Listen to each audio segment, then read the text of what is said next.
हम इसलिए इंफ्रास्ट्रक्चर नहीं करते हैं बॉर्डर पे ताकि कहीं दुश्मन देश उस इंफ्रास्ट्रक्चर का उपयोग न कर ले।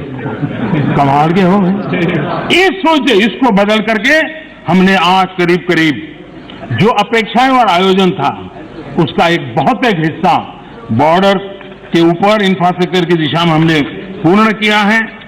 LAC पर ब्रिजेज आज मेरा अंदाजा करीब 75 के करीब ब्रिज ऑलरेडी वहां काम चल रहा है तेजी से, और इसलिए कई सैकड़ों किलोमीटर हमने रोड बनाए हैं। और मैं चाहता हूं कि जो काम हमारे सामने था करीब करीब 75% तो हमने इसको पूरा भी कर लिया है और हम आगे भी इस काम को जारी रखेंगे। इंफ्रास्ट्रक्चर के अलग अलग क्षेत्र होते हैं। उसी प्रकार से आप देखिए अटल टनल हिमाचल प्रदेश में, उसका हाल क्या था। अटल जी के समय जिसकी कल्पना की गई, अटल जी के जाने बाद किसी न किसी फाइलों में वो लटका रहा अटका रहा। एक बार छोटा सा काम हुआ फिर अटक गया, ऐसे ही करते करते चला गया। पिछले 6 साल के अंदर इसके पीछे हम लगे और आज अटल टनल काम कर रही है। देश की फौज भी आराम से वहां से मूव कर रही है, देश के नागरिक भी मूव कर रहे हैं।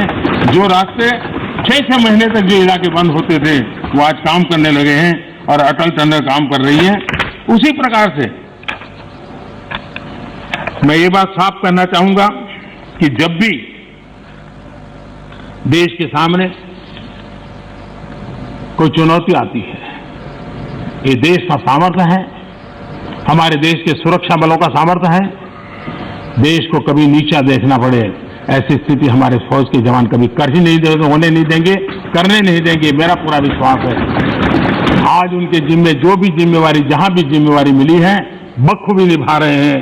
प्राकृतिक विपरीत परिस्थितियों के बीच में भी बहुत मुस्तैदी के साथ निभा रहे हैं और हमें हमारे देश की सेना पे गर्व है, हमारे वीरों पर गर्व है, उनके सामर्थ्य पर हमें गर्व है।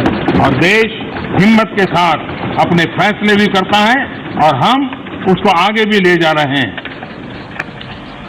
मैंने कभी एक गजल सुना था, ज्यादा तो मुझे इसमें रुचि नहीं है, मुझे ज्यादा आता भी नहीं है, लेकिन उसमें लिखा था, मैं जिसे ओढ़ता बिछाता हूं, मैं जिसे ओढ़ता बिछाता हूं वो गजल आपको सुनाता हूं। मुझे लगता है ये जो साथी चले गए वो जिन चीजों के अंदर जीते हैं, पलते हैं, वो वही सुनाते रहते हैं जो उनके कालखंड में उन्होंने देखा है, जो उनके कालखंड में उन्होंने किया है, उसी को वो कहते रहते हैं। और इसलिए मैं समझता हूं कि हमें अब चलना ही होगा, हमें बड़ी हिम्मत के साथ आगे बढ़ना ही होगा। और मैंने कहा पोस्ट कोरोना एक नया वर्ल्ड ऑर्डर जब हमारे सामने आ रहा है तो भारत ने कुछ नहीं बदलेगा कि मानसिकता छोड़ देनी होगी। ये तो चलता है, चलता रहेगा, मानसिकता छोड़ देनी पड़ेगी। 130 करोड़ देशवासियों का सामर्थ्य लेकर चल। प्रॉब्लम होंगे, अगर मिलियंस ऑफ प्रॉब्लम है तो बिलियंस ऑफ सॉल्यूशन भी है। ये देश ताकतवर है और इसलिए हमने हमारी संवैधानिक व्यवस्थाओं पर विश्वास रखते हुए हमने आगे बढ़ना होगा। और मुझे विश्वास है कि हम इस बातों को लेकर के आगे चलेंगे।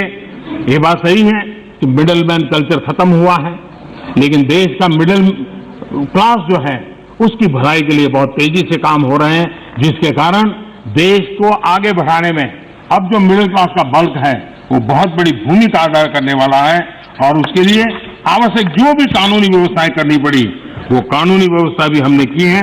माननीय अध्यक्ष जी, एक प्रकार से विश्वास के साथ एक प्रगति के वातावरण में देश को आगे ले जाने का निरंतर प्रयास चल रहा है। मैं राष्ट्रपति जी का हृदय से आभारी हूं कि अनेक विषयों पर उन्होंने स्पर्श किया है। जिनका राजनीतिक एजेंडा है वो उनको मुबारक। हम देश के एजेंडा को लेकर के चलते हैं, देश के एजेंडा को लेकर के चलते रहेंगे। मैं फिर एक बार देश के किसानों से आग्रह करूंगा कि आइए टेबल पर बैठ करके मिल करके समस्याओं का समाधान करें। इसी अपेक्षा से राष्ट्रपति जी के भाषण को राष्ट्रपति जी का धन्यवाद करते हुए मैं अपनी वाणी को विराम देता हूं। बहुत बहुत धन्यवाद।